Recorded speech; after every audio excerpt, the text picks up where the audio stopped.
In this video, we're going to talk about the assert statement. What are we going to do?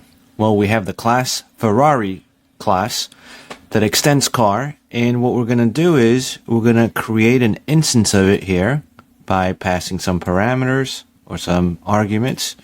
Then we're going to print whatever returns from the room method, and then here we're going to have an assert statement.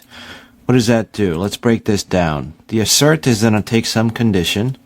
If this condition equals 434, this is true.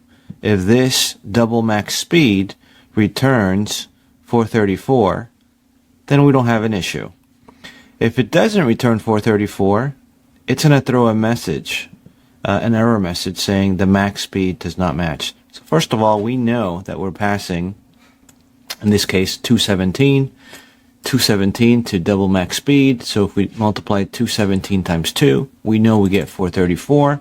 So if we run this, we're going to assert that that should always be true, and we don't have an issue. This prints, and this assert statement does not print a error message. Now, what are we going to do? Now let's just prove that it does, in fact, throw an error if it wasn't 434. Let's say if it was 1,000, and if we run this, we'll see that it throws an assertion error, and we're going to see that it gives you the message, hey look, this assert statement equals to 1,000. This is not true, therefore it throws this message, the max speed does not match, right? The max speed does not match.